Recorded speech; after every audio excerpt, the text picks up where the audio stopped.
Unconscious driver is saved going highway speed when an onlooker decided to slow his car down to a stop and sacrifice his own. And check out some typical Dutch snacks and get introduced to food advertising. And the first snowfall of the season could happen this Saturday. And on top of that, we have our infamous couch confessions. And welcome to another episode of Buas Breda Beyond.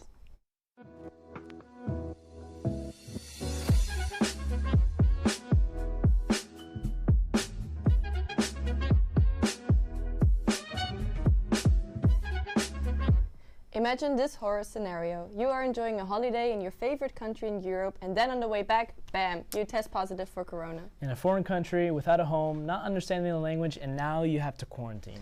Or you can just not quarantine, because that's what 14 Dutch tourists did in Spain as they disappeared after 6 of them tested positive. Local authorities in the province of Extremadura in western Spain have issued an international alert for a group of friends. And the mayor of the town said that if caught, the group could face fines of up to 60,000 euros. Some of our students have had experiences themselves with getting COVID abroad in their holiday destinations. We have someone live who wants to share their personal experience. Timo, what do you have to say? Hi, I'm Timo, a third-year creative business student, and I was stuck in quarantine with COVID in Turkey. The most difficult thing of the experience was that nobody knows anything and nobody can help you. In Turkey, the regulations were really different from the Dutch ones, and back in the Netherlands, it was very hard to get answers around the recovery QR code. I believe a lot of people have had this situation, and there should be shed more light on the problem. Thank you for listening to my story. Sounds really awful to be stuck in another country, especially for the Dutch when they are missing their favorite snacks, and we're presenting them to you. Hey guys, here we are in Breda, and today I'm gonna take you with me on a tour to try some of the most famous Dutch snacks. So let's go! Here we are at the Wall of Fame of Kees Kroket, which is a very typical way for Dutch people to get their snacks. You see all these chambers, you can either pay by card or by cash, then you open the chamber and get your favorite snack. It's as easy as that. Alright, first we have the kaas soufflé. Well, as expected, there's a lot of cheese in there, but there's not much taste behind it. It's just cheese fried, so I would give it a solid 3. Now we have the frikandel.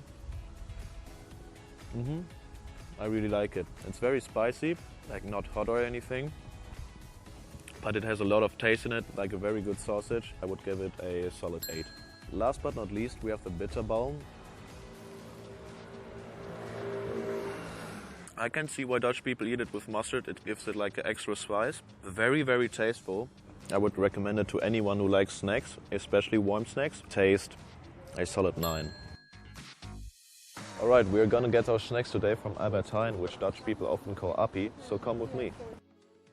Alright, first off we got the rozenkoek. Looks very nice, but is it gonna taste good? We'll find out later. And furthermore, we got the stroopwafel. Here you see a lot of variations on it. But we are going to take the original version with roomboter. I hope I pronounced that right. But yeah, let's keep moving.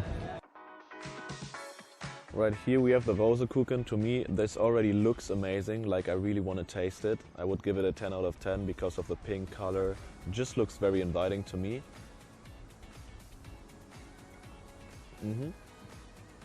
Wow. Yeah, like I expected, it's very, very sweet. The pink on top. Probably all sugar, and under it is like a little cake. I would give it a 8 out of 10 for the taste because it's very, very sweet. Could be a little less, but it tastes very, very good. Right, next up the stroopwafel, and now let's take a taste.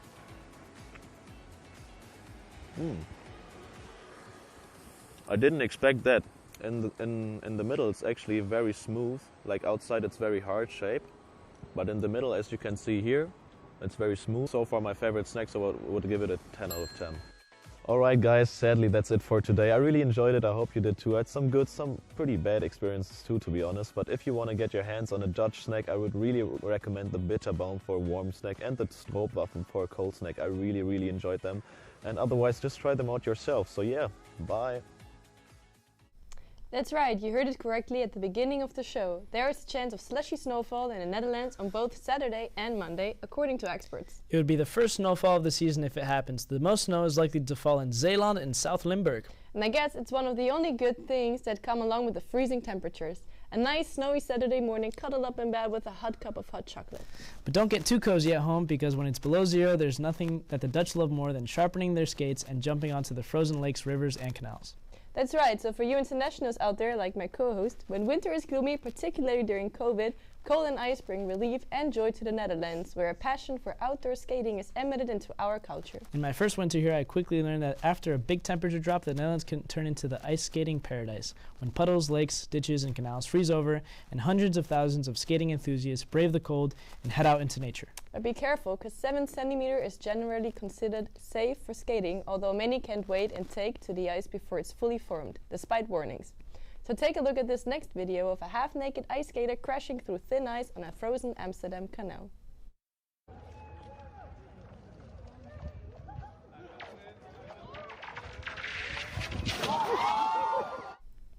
I'm sure our students also have some funny opinions they'd like to share for us from when temperatures go below zero, so take a look.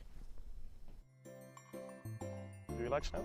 Yeah, from time to time, as long as it doesn't stay for too long, then I think snow is quite fun. Okay, and what do you prefer to do on a snowy day? I mean, on the first few days of snow, I really love to act like a kid and throw snowballs at people. Go and, outside. Make what's it called? Snowmans. Yeah. Do you like snow? I do like snow. I really like it. So, if it's gonna snow on Saturday, are you gonna go outside? Oh, hell yeah. If it is good snow Saturday, will you go outside? What are you gonna do? Well, I'll try to build a snowman probably with my roommates. And all of this combined, like the snowballs, the ice skating, the cold weather, does it give you like a Christmas feeling? Oh, definitely. It helps. You know, also with the Christmas lights, I think if it snows during winter, especially during Christmas time, obviously, I think it really adds to the atmosphere. You will not go outside? Not go outside, okay. And if it's really good snow, will you not build like a snowman or anything? Do you like snow? It's not responding. LA is a place where you can deep dive in different scandals every week. Who is cancelled this week? Who cheated on who? What shady business is going on behind the scenes? And since there's so much happening every week, we're here to give you a quick update on the latest gossip. Yes. So for those who didn't know yet, Kim Kardashian has a new boyfriend. Yeah, and it's Pete Davidson, the ex-boyfriend of Ariana Grande. What a lucky man. But Kanye West, who has now to be called Ye, wasn't too happy about that. He now revealed that he is sure him and Kim will be brought back together by God. And speaking of couples, Mick Jagger, the 78-year-old legend from the Rolling Stones, has been spotted on his vacation with his 34-year-old girlfriend.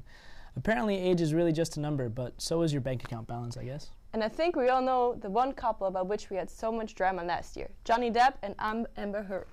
To dig in more of the drama, we have a good suggestion, because Disney Plus is actually making a documentary on them and their history. And lastly, Salma Hayek has finally received her star on the Walk of Fame. Yay, good for her! So now that we know the behind the scenes of the lives of the Hollywood stars, we will take you behind the scenes of food commercials. Take a look. Food represents the core of our lifestyle as an individual and as a society. And besides tasting good, many people want it to be appealing to look at as well, especially the many companies that operate in the food business. Many studios and production companies are now completely dedicated in creating advertisements and shots of food. Which brings us here. To grasp its relevance, we will show you where it all begins. Nosh is an international creative production company located in Amsterdam and centered around food, film and photography. Therefore, we are here to meet them. I am Jordi. I'm the creative partner for Nosh Food Films and Photography. My responsibility is to make sure that the quality that we produce stays up to par, because we're in the top segment of the industry. Nosh has two meanings. One, it's a verb in English, so it means to nosh, or have a little nosh means snacking. And it also comes from Yiddish, like the Dutch word nasse, comes from nasje, to nosh, also means snacking. Most things are real, usually not edible, because they're enhanced with a whole lot of things to make it look that good, or make it look that smooth, or that thick. All the videos that you see on Facebook about what they use, like with motor oil and all that kind of stuff, it's fake, it's a hoax. It doesn't happen. The only food that is not real, in 99% of the cases, ice cream.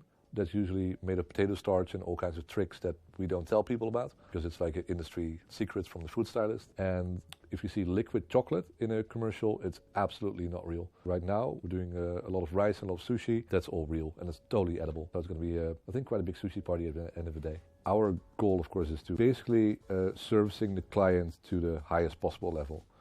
but it's not only about the product that you make. Equally important is how happy the client walks away. If the client walks away with a bitter feeling, they're never going to come back, and then everything is basically wasted. My personal mission within Nosh is to make sure that we work for more sustainable brands. So the latest pitch that we won was for Beyond Meat. So we're now their European partner to create all their content, which was a big personal win because I actually love to create for brands that think in a more progressive and forward way. It's my job, my hobby, my personal life. Like I wake up and go to bed with it basically. In one word, it's extremely hard to put it in one word. Exciting, maybe. It's exciting. That's what it is, yeah. It's basically become my life basically, and which is a lot of fun. I mean, it could be worse. It's not common that dangerous situations have such a happy ending. But last Friday, one of the most heroic acts took place on the 828 highway here in the Netherlands. Thanks to dashcam footage from the spectating car behind the incident, we can see it out for ourselves. The video shows the car out of control, moving at a steady speed on a grass patch next to the highway, through the bumps, and into the guardrail as it continues. Soon, we see another car driving in front of it and stopping it by letting it bump against its rear.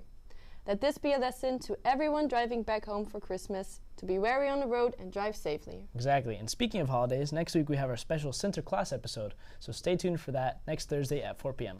And thank you for tuning in today, and lastly we'll leave you with our couch confessions. Enjoy, and see you next week. Bye!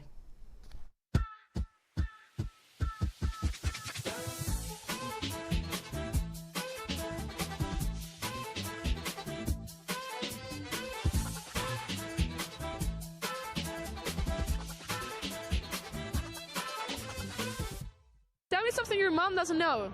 Oh, wait. No, tell me. Okay, so I hope my mom doesn't see this, right? But there was, during my prom, I took a whole bunch of MD, and I had braces on my teeth, and I completely cut all my cheeks up. Yeah, my cheeks were completely swollen, and I had like big old sores everywhere. But I had to lie to my mom saying I got like headbutted. That I've gone out partying 3 days in a row without sleep. Okay, tell me, what is the wildest experience you ever experienced while you're drunk on a night out? A few boys came up to me and like, hey, and I don't know, I needed to puke so bad. And dus je puked over all the boys. Wildest experience might be a big fight. So I wasn't involved, but someone hit a glass bottle on someone's head. Oh shit. I was just standing next to it, and then all the security guys came in, they took everyone out, and they took me out as well. They handcuffed me, so they put me in a police car. Yeah, they put you in a police car? Oh shit. I had to wait a couple of minutes, and then my friends explained, and someone from that group told the police as well. I'm not part of that group. Well, I was out on a night out in London and I had a few too many drinks and I don't remember the rest of the night, but I woke up in a bathtub in the rich part of London. Well, I was in the candlelight in Sliedrecht. In 1 hour, ga ik het echt vertellen? Ja. I kissed 7 boys. 7 boys? 7 boys.